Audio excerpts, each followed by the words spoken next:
Janeiro. O pastor DJ conheceu o Jonas num evento em Maringá chamado Vocari, onde centenas de jovens participam de congresso de evangelização e missões e de inspiração. O pastor DJ conseguiu a agenda desse moço para estar com a gente no feriado de carnaval.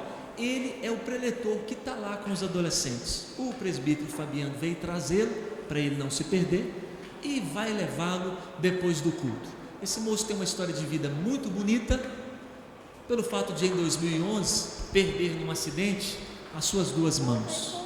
E o sonho dele ainda estava por se realizar. Queria ser um atleta profissional de stand-up, remo em pé em cima da prancha. E mesmo depois do acidente, ele conseguiu realizar o seu sonho com a bênção de Deus. Hoje ele compete stand-up profissional com atletas normais, que têm os seus braços de forma normal. Ele diz que são 3 as maiores equipes do mundo nessa modalidade. Ele já foi contratado por uma delas. Então ele compete no Havaí, já competiu na Holanda, vai competir no Alasca. No Havaí foram 52 quilômetros. 54. Na Holanda foram 220. E não pode usar as próteses. E no Alasca serão 750. Vamos orar por ele, gente. Vamos orar, gente. Vamos orar. Assim, aleluia. Tem todos os parafusos aqui. Louvado seja o nome de Jesus. E servo de Jesus e diácono lá na igreja Bola de Neve Church. Estenda a sua mão aqui para frente. O presbítero Fabiano vai fazer essa oração e ele vai ministrar a palavra aos nossos corações. Pai amado, Pai querido, muito obrigado pela vida do Jonas e obrigado porque, como o pastor disse, num tempo onde tanta gente está celebrando a carne, nossos filhos estão sendo abençoados, sendo cheios do Espírito Santo do Senhor. Nossos filhos estão aprendendo a se tornar homens e mulheres que amam o Senhor em primeiro lugar, acima de tudo, independentemente do sucesso profissional, financeiro. Jesus tem que ser o centro, tem que ser prioridade. O Jonas, em apenas 2 dias que eu conheço, percebe, essa alegria só pode ser do Senhor, essa vida em abundância. Obrigado, eu tenho certeza absoluta que cada homem, cada mulher, jovem, adolescente, pessoa que está nesse salão, veio aqui hoje para ouvir a voz do Senhor. Use o teu filho para falar aos nossos corações, que a gente possa cada vez mais fazer diferença. O mundo precisa tanto conhecer Jesus. Nós pedimos em teu nome, amém. Então, beleza, você já ajeitou lá? Tudo bem. A água está aqui, você se vira, você pega ela aí. Liguei, Santo. Liguei ele já. Você rema mesmo? Som. Pronto. Isso aí, ó. Eu vou sentar ali perto da minha esposa, você não me chama para nada, tá bom? Só no final, quando você terminar. Som. Só para pedir uma mãozinha, né? Se precisar uma mãozinha, você me dá. Boa noite, igreja. Estou muito feliz de estar aqui hoje. Para mim é uma alegria muito grande, uma honra poder estar num lugar tão bonito como esse. Poder estar ministrando os jovens lá, né, os adolescentes, na verdade, lá no acampamento, que tem sido uma alegria muito grande conviver com eles. Eu já passei um pouquinho dessa fase, mas é como renovar as baterias, ficar com essa galera. Quem aqui tem filho que está lá? Glória a Deus pelos seus filhos, porque eu vi um amor tão grande entre eles que eu há muito tempo não via. Sabe, eu fiquei muito impactado com isso. Um carinho entre eles, uma parceria tão bonita que parabéns por ter ensinado isso para eles. Parabéns aos pastores por terem passado todo esse carinho, todo esse amor. Até comovente de ver. No primeiro dia eu fiquei impactado de ver quanto carinho entre eles. Quanto amor, assim, sabe? Se abraçando, orando um pelos outros, tentando ajudar. E eu, todo mundo querendo me ajudar, porque eu deixava as coisas cair no chão, aí eles iam querer me ajudar. Parabéns, glórias ao Senhor por esses ensinamentos e a forma como vocês estão educando essas crianças, é maravilhoso. Outra coisa que me deixou muito feliz também, desde o primeiro dia que eu vim pra cá, na verdade, desde quando eu conheci o pastor DJ, né, eu chamo ele de DJ, lá no Vocari, foi a simplicidade, sabe, uma simplicidade tão grande dos pastores. Aqui agora o pastor conduzindo todo o culto, um ministério de louvor, com toda a primazia, com toda a excelência, mas com tanta simplicidade. Eu acho que isso é tão maravilhoso aos olhos de Deus, sem estrelismo, sem nada demais, é só adoração, é só louvar ao nome do Senhor, é só pregar uma palavra que é tão simples, mas é tão poderosa, né, que nunca muda, que jamais vai mudar, que não precisa da minha interferência com toda a minha eloquência, com toda a minha intelectualidade, não precisa de nada disso, né? Glória a Deus por isso, porque eu estou muito feliz mesmo, e com a oportunidade de estar aqui. Quando eu encontrei com o pastor DJ, ele me explicou como seria o acampamento, ele me deu 5 ministrações ao longo desses 4 dias, eu falei, é bastante coisa, né? E Deus foi revelando cada detalhe para construir uma única palavra, para construir um único ensinamento e uma única mensagem, que é a de confiar em Deus, acima de todas as coisas, que é entregar as nossas vidas para Ele acima de todas as coisas, independente do que aconteça. E o DJ me falou assim, Jonas, eu queria que você pregasse lá na Maranata também, porque eu queria que os pais soubessem o que os filhos estão sendo ministrados lá no acampamento. Eu achei isso muito legal. E eu vou compartilhar com vocês um pouco da minha história, um pouco do que Deus fez na minha vida, mas eu quero compartilhar com vocês a mesma mensagem que eu estou compartilhando com seus filhos. E que tem gerado muito mover de Deus naquele lugar. Eu tenho sentido assim Deus fazer algo maravilhoso nas nossas vidas lá, a começar pela minha, né? E eu queria compartilhar com vocês essa mensagem de fé, de esperança, de amor ao nosso Senhor, independente do que aconteça, amém? Que o Senhor possa usar a minha vida independente das minhas falhas e que a mensagem seja trazida aqui com toda a simplicidade como já tem sido até agora. Quem tiver sua Bíblia, abre ela comigo no livro de Jó. Eu estou sem Bíblia porque a minha Bíblia descarregou e para mim folhear uma Bíblia eu ia demorar o culto inteiro para chegar no livro de Jó. Então, a palavra que eu queria compartilhar com vocês foi a mesma palavra que eu compartilhei com seus filhos hoje por essa manhã, que fala sobre como confiar em Deus, mesmo nas dificuldades. Igreja, todos nós aqui, a gente anseia por algo, é ou não é? Todos nós oramos por coisas que a gente quer que Deus faça. Eu tenho certeza que você tem orado por alguma coisa, eu não sei o que é, né? Você sabe, Deus sabe, sei lá, o seu trabalho, sua faculdade, os seus pais, os seus filhos, a sua situação financeira, né? Tantas coisas que a gente coloca os joelhos no chão. No meu caso, eu lembro que eu orava muito pela vida do meu pai. Eu jejuava pela vida dele, eu de joelhos no chão, eu pedia para que Deus fizesse algo maravilhoso na vida dele. Mas o que eu quero compartilhar com você, igreja, é que mesmo com toda a nossa súplica, com todo o nosso coração, com as lágrimas, com o joelho no chão, com clamores, a nossa confiança tem que estar em Deus, independente se as nossas orações elas forem atendidas. Porque Deus, Ele tem, eu creio 100% nisso, Deus, Ele tem no coração dele a vontade de ver que você mostre para todos, céus e terra, inferno, sabe, todo mundo, que a sua confiança está nele, não pelo que ele faz por você, que a nossa confiança está em Deus pelo que Ele é, mesmo se as nossas orações não forem atendidas. Por que eu estou falando isso com vocês? Porque eu vivi isso, e tudo que eu vou compartilhar com vocês agora foram coisas que eu vivi.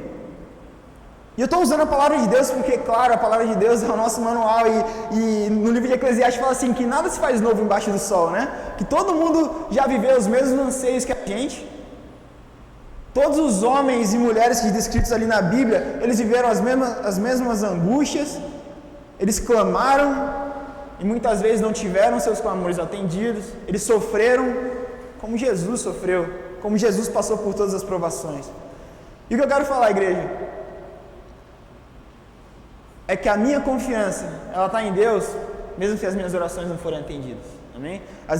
A minha confiança, o meu amor a Deus é pelo que Ele é. E por que eu pedi para você abrir no livro de Jó? Porque logo no primeiro versículo, essa história é incrível, né? Logo no primeiro versículo, fala assim, ó: havia na terra de Uz um homem íntegro, correto, justo, temente a Deus e que se desvia do mal. Olha só, igreja, meu irmão, imagina Deus falando isso de você. Imagina um resumo da sua história, imagina um resumo da sua vida, falando assim, ó: existia um homem chamado Fábio, homem íntegro, correto e justo, temente a Deus, que se desvia do mal, homem igual a esse não há na terra. Imagina só, é incrível isso, alguém falar isso de você. É uma descrição maravilhosa, né? E logo no começo desse livro já fala logo isso, já abre falando de um homem mais íntegro, justo, correto, temente a Deus e que se desvia do mal. Ou seja, um homem diante e um homem segundo o coração de Deus, né? E a palavra de Deus fala lá no versículo 8, que Deus está reunido com os anjos, e de repente chega Satanás de frente dele. Com Satanás e fala assim, ó: de onde você vem? E Satanás responde: eu estou vindo de andar pela terra, né? De caminhar por ela, devagar por ela, enfim. E Deus fala, igreja, olha só: observaste o meu servo Jó? Homem íntegro, correto, justo, temente a Deus e que se desvia do mal. Homem igual a esse não há. Se eu estiver errando a ordem dos fatores, não altera o resultado aí, tá bom? Homem íntegro, correto e justo. E sabe quem estava falando isso? Deus. Agora, presta atenção. No livro, no começo, no primeiro versículo, talvez fosse alguém falando sobre Jó, né? Descrever a vida de um homem. Mas agora, quem está falando é o próprio Deus, que estava reunido com os seus anjos.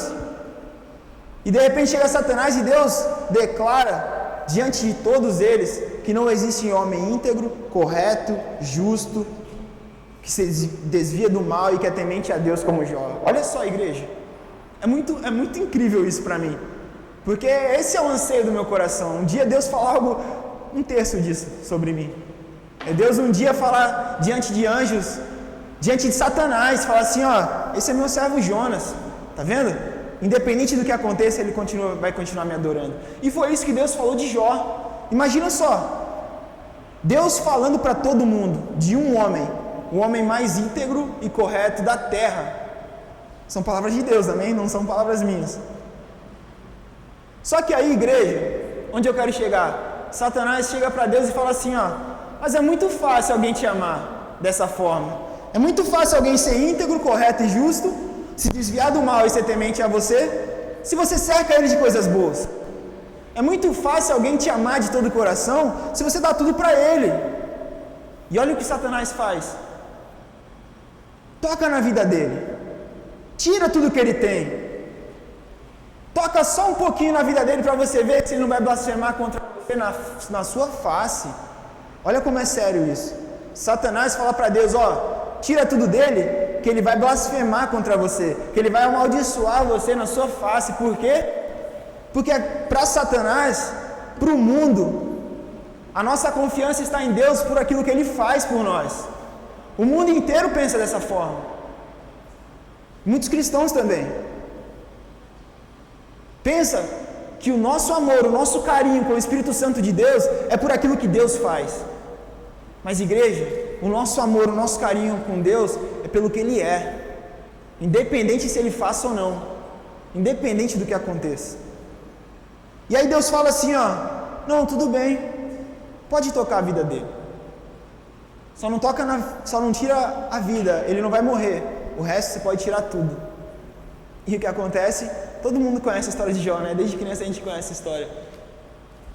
E é incrível porque chegou um mensageiro e fala assim: Jó, vieram os sabeus e mataram todos, só eu sobrevivi para trazer a mensagem. Eles levaram tudo o seu gado. Enquanto ele estava falando, imagina só Jó recebendo essa mensagem desesperado. E aí, enquanto esse estava ali trazendo a mensagem, chega outro e fala assim: Jó, meu Deus, chegaram outros, caiu fogo do céu, queimou tudo, todos morreram e só eu sobrevivi para trazer a história, Jó. Enquanto esse estava falando, chega o terceiro.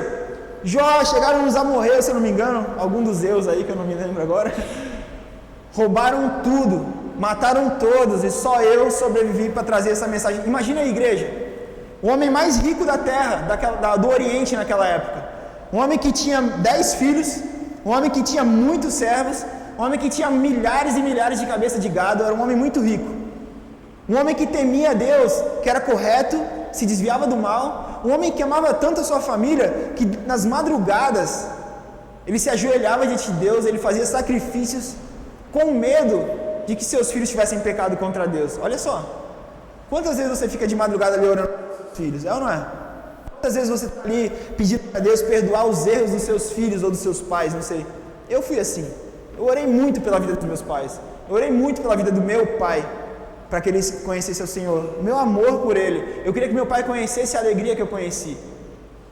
E aí então, imagina só Jó, que ama sua família, que tem uma família grande, e os irmãos se reuniam para festejar juntos, era incrível isso, uma família feliz, igreja, uma família completa, uma família temente a Deus, uma família que se desviava do mal, um homem íntegro e correto aos olhos de Deus, e Deus permite que ele seja provado, para quê?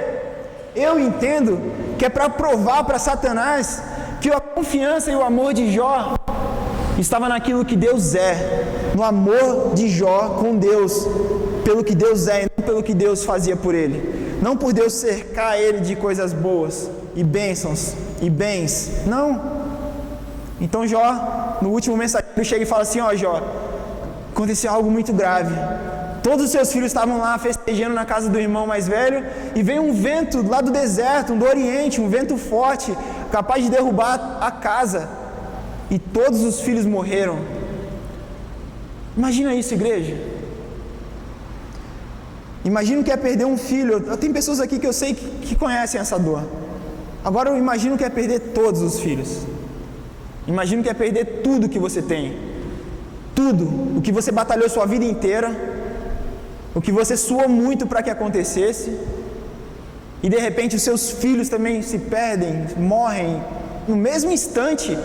Imagina só, deve ter sido uma notícia de 2 minutos, 4 mensageiros chegando para dar a pior notícia que uma pessoa poderia ter. Você perdeu tudo, você não tem mais nada. E sabe qual foi a reação de Jó? Jó, a palavra de Deus fala assim que ele rasgou suas vestes, ele se ajoelhou, ele adorou o Senhor, e ele falou assim: ó, eu vim nu do ventre da minha mãe, eu saí nu do ventre da minha mãe, e eu nu vou partir dessa terra. Ou seja, Deus me deu tudo que eu tenho, eu não tinha nada quando eu vim. E ele fala isso: o Senhor deu e o Senhor tirou, bendito seja o nome do Senhor, louvado seja o nome do Senhor. Olha só, igreja, olha a reação de um homem que tinha acabado de perder seus 10 filhos, a reação de um homem que tinha acabado de perder toda a sua fortuna. Ele adorou o Senhor, ele clamou ao Senhor e falou assim: ó, bendito seja o nome do Senhor, louvado seja o nome do Senhor. E a palavra de Deus fala assim, ó, que em tudo isso Jó não pecou contra Deus e não atribuiu a Deus falta alguma. Olha como é incrível isso, igreja. Essa é a reação que Deus espera de nós nos piores dias das nossas vidas.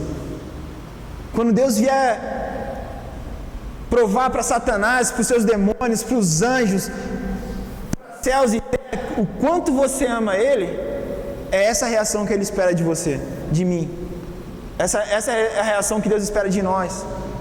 Que você se prostre diante dEle e você o adore com toda a sua integridade. Sabe por que eu estou compartilhando isso com vocês, igreja? Porque eu vivi isso. Eu sofri um acidente gravíssimo, eu perdi as minhas 2 mãos num acidente gravíssimo. Eu estava lá na casa do Senhor, nossa igreja lá em Cabo Frio, fazendo a obra, fazendo a fachada da nossa igreja. Eu já era convertido há 10 anos, eu trabalhava para a igreja, fazia os trabalhos voluntários, a gente não recebe para fazer os trabalhos da nossa igreja. E o que aconteceu foi que... Tá ruim lá o microfone? Ah, beleza. Se estiver ruim, tá dando para me ouvir, igreja? Tá, beleza. Vai falhar não, né? Em nome de Jesus. E aí eu tava fazendo aquela fachada e de repente eu percebi, mas tinha um fio de alta tensão que passava muito próximo do prédio. E eu estava pendurado no terceiro andar do prédio, na marquise do nosso prédio, segurando uma placa de 6 metros. E eu não reparei que tinha um fio de alta tensão muito próximo. E eu estava com meu amigo fazendo esse trabalho. Então estávamos nós dois segurando a fachada e tinha um cabo de aço segurando a fachada. A fachada era de 6 metros, 6x3, de ferro, pesada. E tinha um cabo de aço segurando e eu falei para ele pegar um alicate para cortar o cabinho de aço. Então beleza, eu fiquei segurando aqui a fachada. Ele andou para pegar o alicate. E quando ele pegou o alicate e voltou, eu estava no meio de uma labareda de fogo desse tamanho, porque a placa tocou no fio de alta tensão quando eu estava lá sozinho. Para me equilibrar, eu dei um passinho para trás e a fachada tocou naquele fio, e eu tomei uma descarga elétrica de 13.800 volts. E eu comecei a ser eletrocutado, eu comecei a ser queimado literalmente, uma labareda de fogo desse tamanho. Imagina a cena, meu amigo falou, cara, quando eu me virei, eu não sabia o que estava acontecendo. Ele falou assim, tá ardente, era algo desse tipo? Eu estava no meio de uma labareda de fogo, tomando uma descarga elétrica de 13.800 volts. E o que aconteceu, igreja, é que eu não conseguia soltar a fachada. Eu não conseguia largar, porque o músculo travou por causa do choque. Eu tentei chamar o meu amigo para me ajudar, eu não conseguia dizer uma palavra. E a minha reação foi clamar ao Senhor. Eu lembro exatamente, eu não perdi a consciência nem um segundo. E eu comecei a falar, Senhor, me dá só mais uma chance. Só mais uma chance. Deixa eu ver o meu pai de novo. Eu quero dizer para o meu pai o quanto eu amo ele. Eu quero dizer para minha mãe o quanto eu tenho orgulho dela, Senhor. Eu quero ver as minhas irmãs, deixa eu abraçar as minhas irmãs de novo, Senhor. E eu clamei muito ao Senhor naquele momento. E pedi uma segunda chance. E Deus ouviu o meu clamor. Naquele dia Deus ouviu o meu clamor. Era o momento dele ouvir as minhas orações. Naquele momento Deus ouviu a minha oração. Quantas vezes Deus já ouviu a sua oração por algo? Eu tenho certeza. Amém? E aí eu caí naquele telhado, fiquei ali, não despenquei no terceiro andar, fiquei ali e começou uma nova vida. Mas o que eu quero compartilhar com você, o que eu aprendi com Jó foi adorar a Deus nos piores momentos da minha vida. E a minha reação foi adorar a Deus. Quando eu vi, comecei a adorar o Senhor. Comecei a louvar o Senhor de todo o meu coração e eu falava, glória a Deus, Senhor, obrigado, eu estou vivo. O Senhor me deu mais uma chance, glória a Deus, glória a Deus, glória a Deus. Engatou um glória a Deus no automático que não parava mais. Graças a Deus eu estou vivo. E eu comecei a louvar o Senhor. E eu cantava, os que confiam no Senhor são como os montes de Sião. Eu não vou cantar tudo porque eu sou horrível cantando. Mas a palavra desse som fala assim, ó, que os que confiam no Senhor são como os montes de Sião, que eles não se abalarão, mas permanecem firmes para sempre. E eu estava me sentindo tão firme, tão forte, porque eu estava confiando em Deus. Em momento algum eu atribuí a Deus falta alguma. Por isso que eu estou compartilhando a história de Jó. Porque em momento nenhum eu falei isso foi culpa de Deus. Em momento nenhum eu pensei nisso, quando eu estava naquele telhado. Mas o porquê que eu falei de que às vezes as nossas orações elas não vão ser atendidas? Porque quando eu fui para o hospital, igreja, a primeira coisa que aconteceu, veio uma moça, uma médica muito bonita. Ela chegou de frente para mim assim e falou, ó, a gente vai ter que amputar os seus 2 braços e as suas 2 pernas. Eles queriam amputar as minhas 2 pernas na altura da virilha e os meus 2 braços na altura do ombro. Imagina só.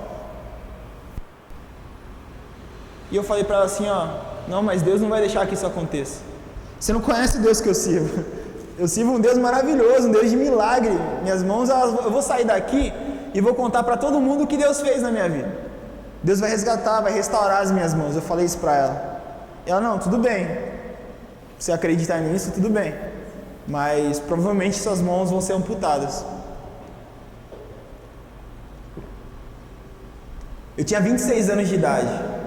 Todos os meus sonhos, meus planos ali diante de mim. Imagina só, igreja, o que é para um garoto de 26 anos de idade perder as suas 2 mãos. Era como se tudo tivesse acabado, mas eu tinha tanta confiança em Deus que eu comecei a orar interruptamente durante 24 horas por 2 semanas e meia, mais ou menos, e eu orava, eu clamava a Deus.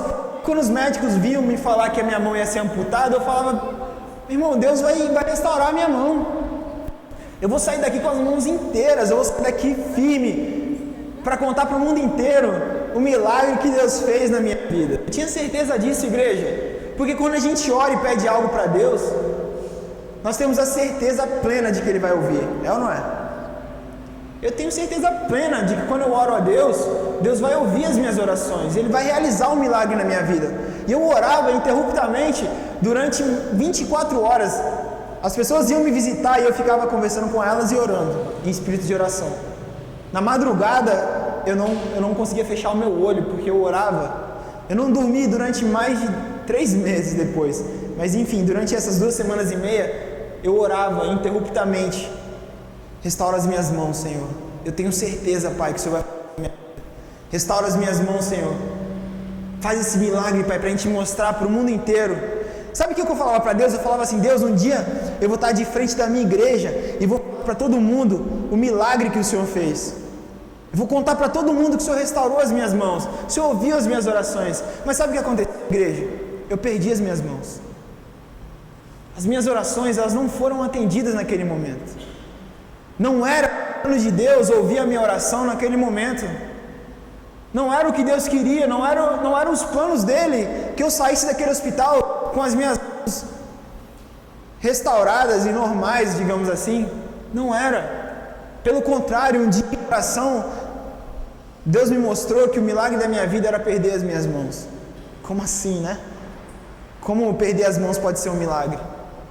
Até o fim do culto eu vou compartilhar como perder as 2 mãos pode ser um milagre na nossa vida, amém? As minhas orações, elas não foram atendidas.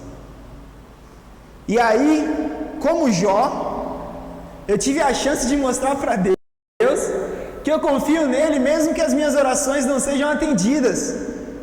Mesmo que aquela palavra de que 1000 cairão ao meu lado, 10.000 à minha direita e eu não serei atingido, não seja a realidade da minha vida, porque eu fui atingido. E Deus me falou assim: ó, eu estou contigo. Isso é o que importa. Sabe quando Deus falava para Josué assim, ó: não temas e nem se atemorize, porque o Senhor teu Deus está contigo por onde quer que andares? Era isso que Deus falava para Josué, logo antes dele enfrentar exércitos de multidões, logo antes dele vencer batalhas inimagináveis, logo depois dele substituir um dos maiores líderes da história, que foi Moisés. Imagina só. Deus falava isso para Josué o tempo inteiro: Josué, não teme, não se atemorize, porque eu estou contigo nessa batalha. É isso que eu quero compartilhar com vocês. Não tenha medo, não se atemorize, confie em Deus, entrega seu caminho ao Senhor, que o mais Ele fará. Quantas vezes a gente ouviu isso? Mas é tão difícil confiar em Deus quando as nossas orações elas não são atendidas. É tão difícil confiar em Deus. Imagina o que aconteceu com Jó, de perder toda a sua família. Imagina, é tão difícil confiar que um Deus, Pai, soberano, amoroso, incrível, permitiria que algo tão ruim acontecesse com os filhos que Ele ama. É porque nós não entendemos o tamanho do amor de Deus. E sabe o que eu aprendi? O amor de Deus é tão grande que vai além dessa vida. O que Deus quer para mim é para uma eternidade. Tudo que eu estou aprendendo aqui, todo o momento que eu tenho de mostrar para Ele que eu confio nele, é mostrar que eu confio nele para a eternidade. Não é para 50, 60, 90, 100 anos. É para a eternidade, igreja. É isso que importa. É confiar em Deus, mesmo que as nossas orações não sejam atendidas. E o que aconteceu comigo foi que as minhas orações não foram atendidas. E eu sofri muito, igreja, mas muito. E aí o que acontece lá com Jó? Satanás se reúne de novo, e ele chega e se apresenta diante de Deus de novo, e Deus fala assim, ó: de onde você está vindo? Do mesmo jeito, igualzinho. E ele fala de rodear a terra, de caminhar por ela, passear por ela. E Deus fala assim, novamente: observaste o meu servo Jó, homem íntegro, correto, justo, temente a Deus, que se desvia do mal. Homem igual a esse na terra não há. E aí olha o que Deus fala: mesmo você tendo feito eu tocar na vida dele, mesmo tendo feito eu permitido você tirar toda a sua família. E sabe o que Satanás fala para Deus de novo? Ah, mas aí é fácil, ele é saudável, ele tem saúde, ele tá bem fisicamente, toca no físico dele, para você ver se ele não vai te amaldiçoar. Olha só, igreja, para mim é muito claro, Satanás faz isso a todo tempo, pela minha e pela sua vida. Olha só o Jonas lá, ó. Ele te adora porque você está servindo ele, você está servindo ele de coisas boas. Toca só na vida dele para ele ver, para você ver se ele não vai reclamar, se ele não vai se afastar, se ele não vai sair da igreja. Essa é a realidade. A palavra de Deus é clara e eu confio plenamente no que está escrito ali. Eu tenho certeza de que isso acontece nas nossas vidas. Satanás, ele quer mostrar para Deus que o seu amor para com Deus é por tudo aquilo que Deus faz por você. E nós, como filhos, temos que mostrar para Satanás e principalmente para Deus que o nosso amor vai muito além de simples coisas que Deus pode fazer por nós nessa vida. Que o nosso amor é muito maior porque Deus entregou seu Filho por nós. É por isso, igreja. Deus não precisa fazer mais nada por nós. Deus não precisa me dar mais nada, Ele já me deu tudo, Ele já fez tudo. Tudo que eu preciso está comigo. Tem uma passagem que fala sobre um homem chamado Gideão, que Deus fala assim: Gideão, você vai libertar o meu povo. Gideão fala assim: como assim, Deus? Eu não consigo, eu sou fraco, eu sou pequeno, eu não consigo, eu sou um simples lavrador. E Deus fala assim: ó, Gideão, vai nessa sua força, porque fui eu que te enviei. Igreja, Deus nos fala o tempo todo que a força que nós precisamos para lidar com essas situações, como as que Jó enfrentou, como as que eu enfrentei, como as que você enfrenta, essa força, ela já está com a gente desde o dia que a gente nasceu.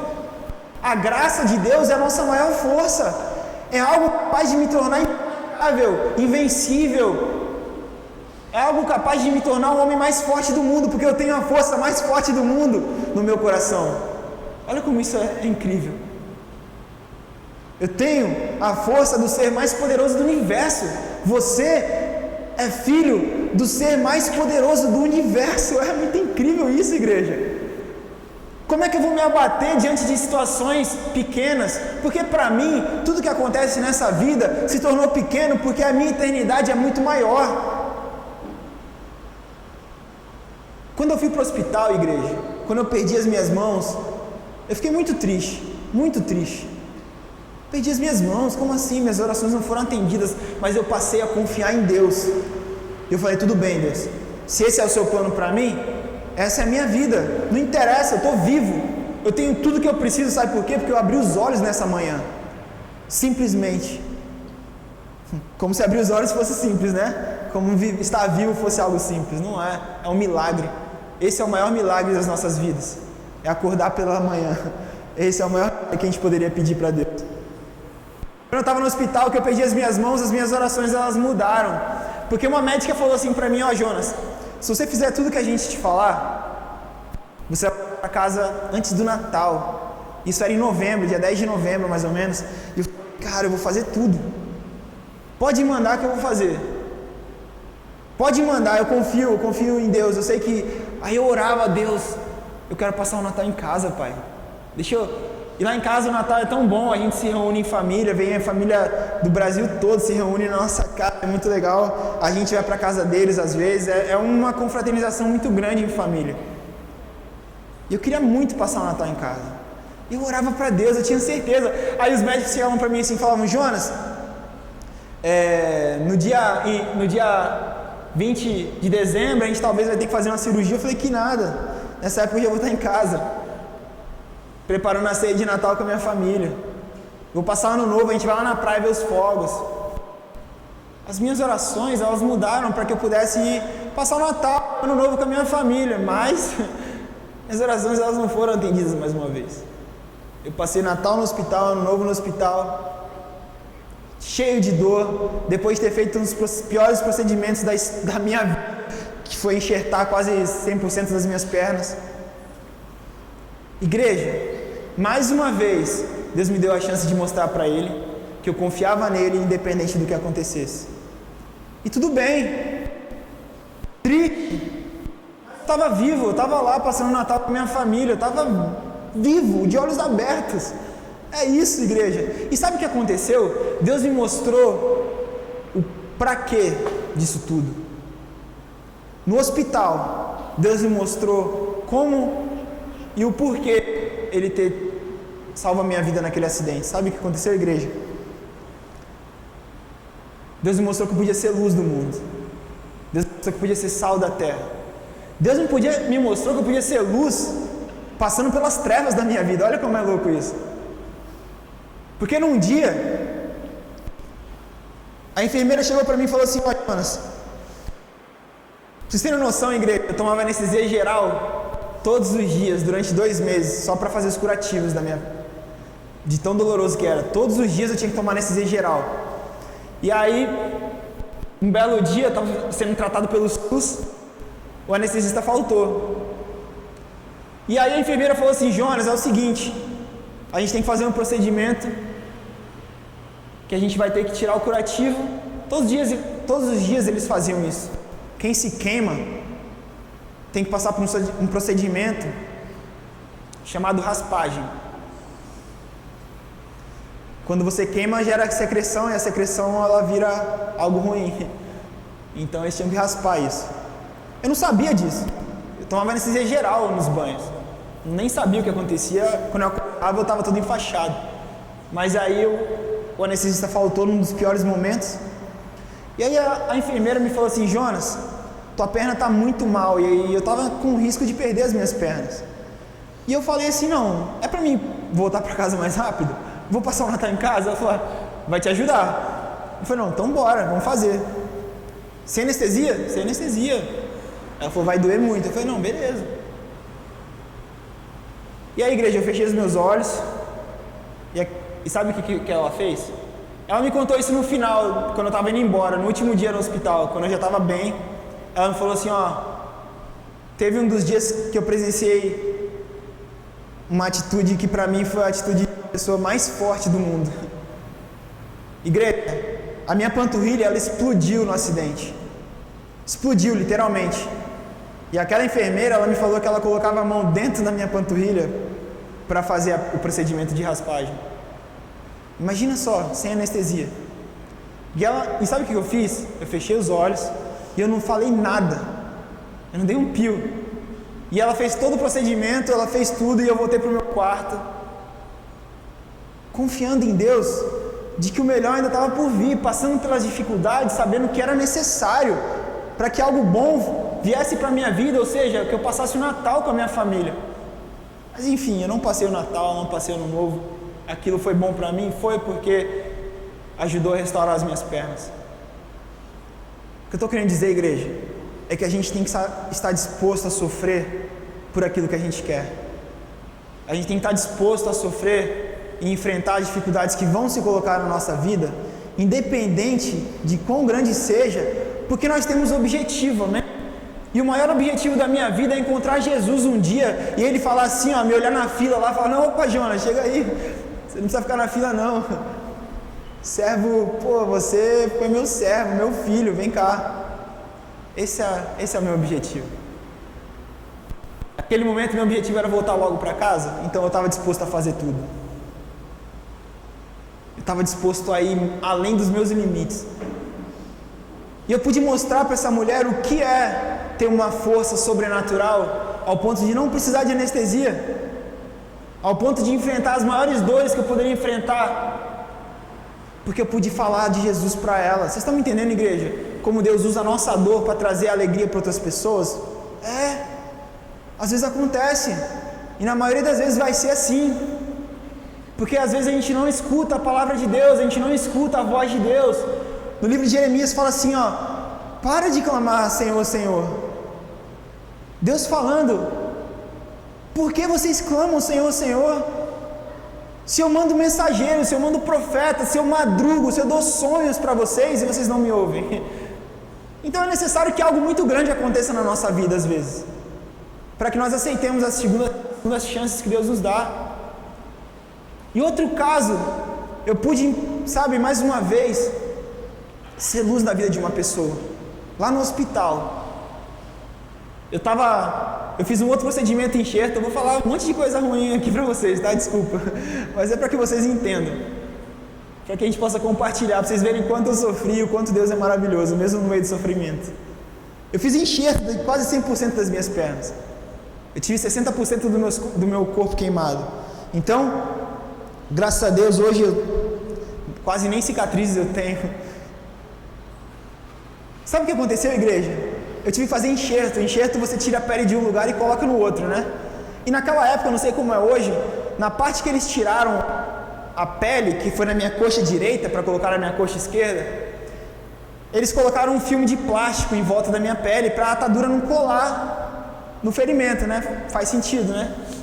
Só que na maior parte de todos eles esqueceram, eles fizeram esse favor de esquecer de colocar aquele filme de plástico e colocaram uma atadura direto na minha pele. E eu fiquei durante 2 semanas esperando o procedimento da perna esquerda ser bem sucedido, porque não pode mexer. E quando eles foram fazer o curativo, veio uma senhora desse tamanho, de 1,20 m, acho que ela tinha, muito brava, uma senhora forte. Ela estava de férias quando eu me acidentei, então a gente não se conhecia. E ela veio, não me deu bom dia, me pegou e começou a desfazer o curativo. E ela viu que a minha perna esquerda estava perfeita, tudo bem, só que a minha perna direita, eles tinham esquecido de colocar o plástico, então a atadura já fazia parte da minha pele, imagina. E aí aquela senhora ficou muito brava comigo, não sei porquê, porque não fui eu que fiz. E ela ficou brava, ela falou assim, não acredito, eu vou perder muito tempo. Acho que ela tinha voltado de férias naquele dia, se não me engano. E ela ficou muito brava. E ela me xingou assim, meu Deus, incompetente desses médicos. E ela começou a tirar aquele negócio, igreja. Meu irmão, mas doeu tanto, mas tanto, que eu comecei a chorar de dor. Quando ela puxou 1 milímetro, eu já estava gritando de dor. E aí eu falei, peraí, meu Deus, tia, tá doendo muito. E ela odiava ser chamada de tia. Todo mundo sabia disso no hospital, menos eu. Mas era algo assim, era sério, as pessoas sabiam disso, não sei porquê. E eu não tenho essa mania de chamar ninguém de tia. Eu fui carinhoso. Tia, tá doendo muito. Aí aquela senhorinha, né, a tiazinha, ficou muito brava. E realmente ela ficou brava demais. E aí ela me xingou, falou um palavrão feião. Eu não sou sua tia, não. Eu só tô aqui para cuidar de você, você é só mais um paciente. Meu irmão, me descascou. Me falou muita coisa feia para mim. E eu tava chorando de dor, né? Eu tinha acabado de amputar os meus 2 antebraços, eu tava na pior das situações. E ela falou assim, eu tenho que puxar isso aqui, não me atrapalha. E ela puxou 50 centímetros de negócio assim, da minha perna. E aí, igreja, aí sim eu senti o que é dor. Foi como depilação a cera da alma aquele dia, sabe? Eu sei hoje que as mulheres enfrentam. Eu senti tanta dor, mas tanta dor, que eu não parava de chorar, minha perna não parava de sangrar. E aí aquela senhora saiu para buscar mais curativos para terminar o procedimento, né? E quando ela voltou à igreja, Deus falou assim para mim, pede perdão para ela. E eu sou uma pessoa que eu não escuto muito a voz de Deus assim claramente. Eu consigo enxergar a manifestação de Deus em pequenas coisas, mas não a voz assim exata, sabe? Aquela voz suave, assim, pede perdão para ela. Eu lembro que eu falei assim, é ruim ainda pedir perdão para essa mulher, né? Essa voz aí não é de Deus não, meu. A mulher arrancou meu couro, bro. Eu queria matar ela, na verdade, né? E aí ela chegou bem pertinho e Deus falou assim, você magoou ela. Você falou algo que ela não gosta. Pede perdão para ela. Agora. E aí, igreja, eu pedi perdão para ela. Falei, o nome dela é Dona Ilma. Falei, Dona Ilma, chorando ainda, com muita dor, queria te pedir perdão. Você vai estar cuidando de mim com tanto carinho, né? Com tanto amor, com tanta dedicação. A senhora é um anjo na minha vida, Dona Ilma. Obrigado por estar cuidando de mim. Eu falei isso para ela. E aí ela não terminou o curativo, ela nem tocou em mim depois de eu falar disso. Ela saiu da sala, ela deu as costas para mim e saiu da sala, só que eu estava chorando tanto que eu nem reparei. Enfim, veio outra enfermeira, depois de meia hora terminou o curativo. Aquela enfermeira até me perguntou, você não chamou a Dona Ilma de tia não, né? Eu falei, pô, ninguém falou nada. Enfim, igreja, eu esqueci, passei o resto do dia, né, com muita dor, mas bem, minha mãe veio e tal, só que no dia seguinte eu tinha que fazer de novo esse procedimento, e eu tomei tanta anestesia geral durante 2 meses que eu não podia mais tomar, porque estava afetando meu coração. Eu não entendo muito bem, mas era exatamente isso que os médicos me falavam. E sabe quem estava no plantão para me dar banho? Para trocar o meu curativo? A tia Ilma. Eu falei, meu Deus. E ela veio de novo, não me deu bom dia, me pegou, me colocou na maca, mas só que dessa vez, ela me levou para uma sala de banho. E até aí tudo bem, porque quando eu ia para essa sala de banho, ia uma junta médica de 15 pessoas, mais ou menos. E aí ela me colocou na sala e não tinha uma pessoa, só eu e ela trancou a sala de banho. Eu falei, como diz lá no Rio, agora deu ruim para mim. Igreja, eu fiquei com tanto medo que eu comecei a orar a Deus e falar, Senhor, perdoa os meus pecados, Pai. E aí aquela senhora pegou, me colocou um louvor para tocar. Ela pegou o celular dela, colocou no cantinho, botou um louvor do Fernandinho e começou a tocar. E eu falei, glória a Deus, Senhor, obrigado. E ela ligou a água, aí ela veio com a água tá quente? Eu falei, não. Tá fria? Eu falei, não, tá boa? Tá bom. Aí ela tirou o curativo com muito cuidado, e eu com o olho fechado, com medo. Aí ela falou assim, ó, se doer você fala, tá, que a tia vai cuidar de você, tá bom? Aí eu abri o olho, né, e sabe o que aconteceu? Deus me mostrou exatamente a cena toda. Ele falou assim, Jonas, tá vendo aí? Você não me ouviu? Você pediu um perdão que você não precisava pedir, mas você me ouviu. Naquele momento, Jonas, você foi exatamente a luz do mundo. Naquele momento, Jonas, você foi o sal da terra. Jonas, naquele momento você me ouviu, você transformou a vida dessa mulher. Você fez a diferença na vida dela quando você não precisava me ouvir, e você confiou em mim e me ouviu. E aí eu dei um sorriso e entendi exatamente os planos de Deus. Por que eu estou compartilhando isso com vocês, igreja? Porque a gente perde tanta oportunidade de pedir um perdão. Quantas vezes eu deixei de pedir perdão para o meu pai porque ele tinha me batido, porque eu tinha feito algo errado, e eu não queria pedir perdão para o meu pai porque ele tinha me batido? E sabe o que eu aprendi? Que se meu pai me bater agora, eu vou lá e vou pedir perdão para ele, mesmo que eu não tenha feito nada errado. Porque é isso que eu aprendi a ser luz do mundo, igreja. É isso que eu aprendi a fazer diferença na vida das pessoas. Porque é normal, se você fizer algo errado e você for pedir perdão, está dentro dos padrões.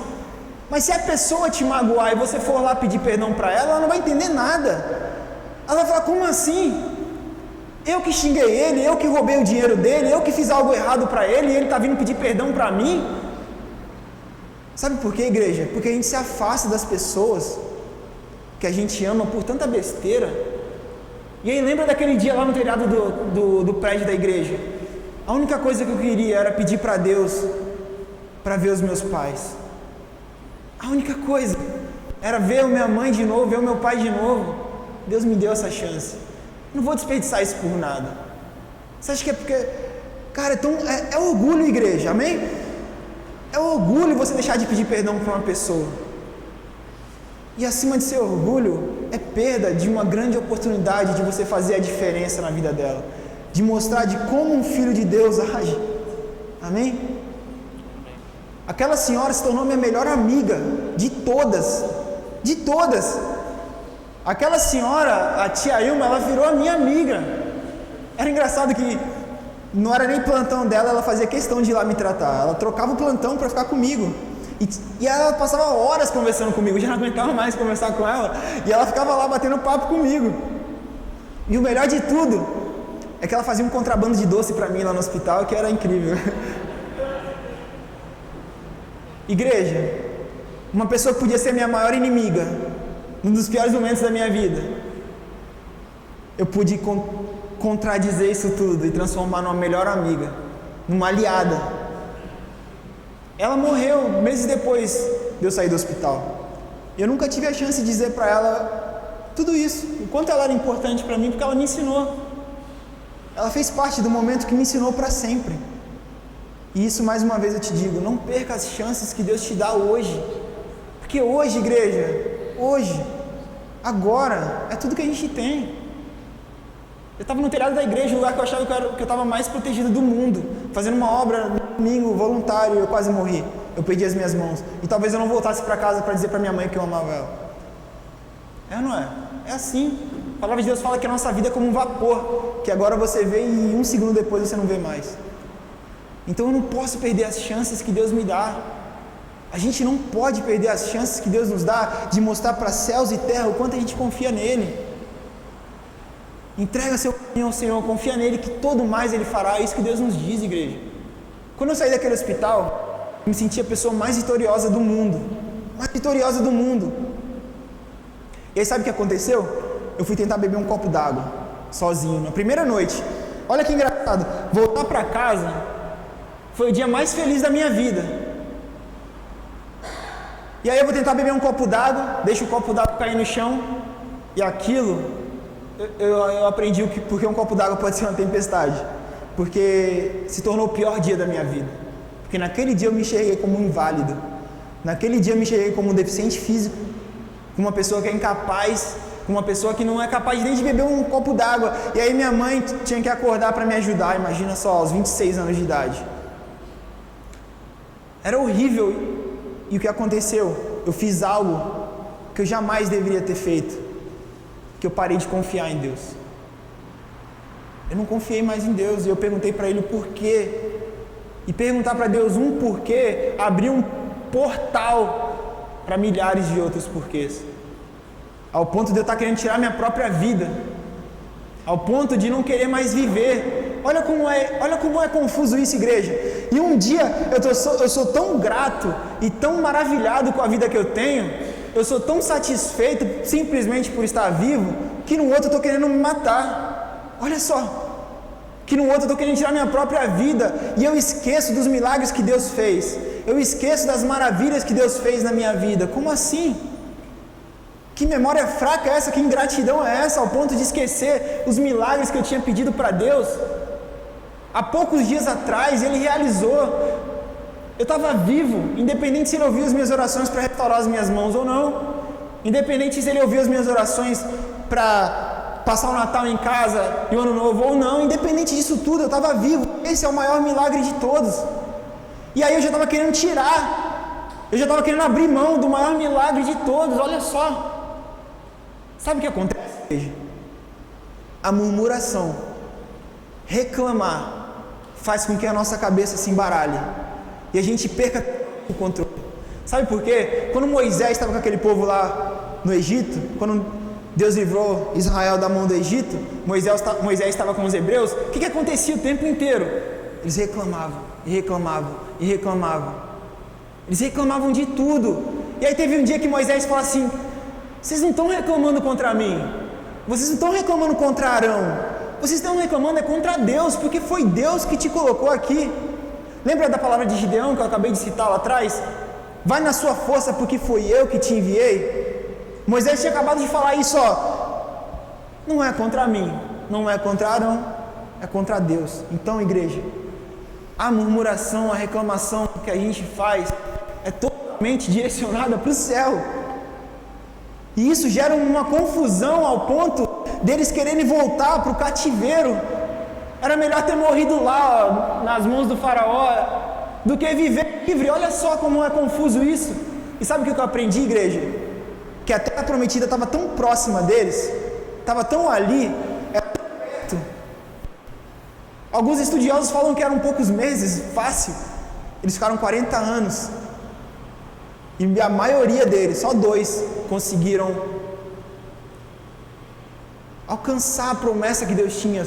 A maioria morreu, porque a murmuração te faz, eu creio nisso, igreja, a murmuração, ela te faz rodar em círculos, perdido, sem saber por onde andar, como aquele povo no deserto que rodava, sem saber por onde ir, e durante 40 anos eles estavam tão próximos das promessas de Deus, que a murmuração afastava.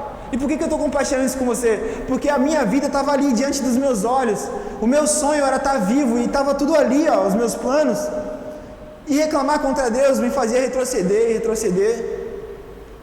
Para pensar comigo.